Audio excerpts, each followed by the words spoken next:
50 సంవత్సరాలు దాటినా సరే అదే ఫైర్ మన కోసం కంటిన్యూ చేస్తూ చెన్నై నుంచి ఈ రోజు మద్రాస్ నుంచి ఇక్కడికి వచ్చేసిన ఫైర్ రమేష్ గారికి ఒక్కసారి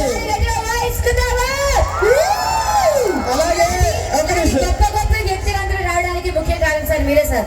నిజంగా రాంబాబు గారు ఎంతో కాస్ట్లీ పర్ఫార్మెన్స్ వీళ్ళందరూ రావాలంటే చాలా లక్షలు ఖర్చు పెట్టాలి.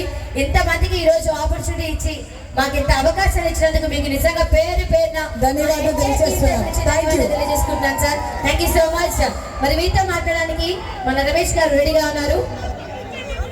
అయ్యప్ప బిల్డర్స్ 100 రూపీస్ ఇచ్చేయండి. రాంబాబు గారికి మన రాంబాబు గారు మన దేవుడు మా దేవుడు రామ్ గారు బాబు ధన్యవాదాలు. నాకు తెలుగు రాలేదే తమిళ్. కొంచెం ఒకసారి గట్టిగా చెప్పలు కట్టాలి అందరూ కూడా. So much thank you sir. నిజంగా రాంబాబు గారి గురించి ఎన్ని మాటలు చెప్పినా చాలా తక్కువ అండి. ఆయన కళని కళాకారుల్ని ఎంత ఆదరిస్తారో మీ ఉన్నతమైన మనసు ఏంటో మా కళాకారులు అందరికీ తెలుసు సార్. నిజంగా మమ్మల్ని మీరు ఆదుకునే విధానం కానీ చూసే విధానం కానీ ఎప్పటికీ మా కళాకారులు అందరూ మీకు రుణపడి ఉంటాం sir. Thank you so much అండి సార్. సార్ రాంబాబు గారు కళాకారులే కాదు పబ్లిక్ ని కూడా అదే రకంగా ప్రేమిస్తాను. ఇంట్లో భార్యతో పాటు ఫ్యామిలీని కూడా అదే రకంగా ప్రేమిస్తాను. ఇదంతా నాకు భగవంతుడు ఇచ్చింది.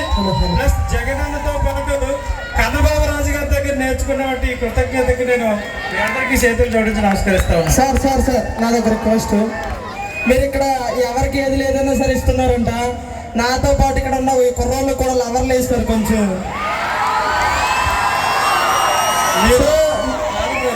సార్ మీరు ఇంకా పొరపాటు పడుతున్నారు. ఎవరు ఆడిపక్కనే ఉంది కావాలతో చూడు. సో ఇందాక ఫైవ్ ఒకసారి ఫైర్ రమేష్ గారిని చూశారు కదా, ఆయన చేసినవన్నీ ఇంట్లో ఎందుకు ట్రై చేస్తున్నారో తెలుసా? ట్రై చేస్తే ఇంకా దీనికిలో అయిపోతారు. సో అందుకనే ట్రై చేస్తున్నారు.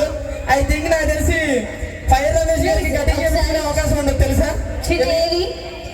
మనం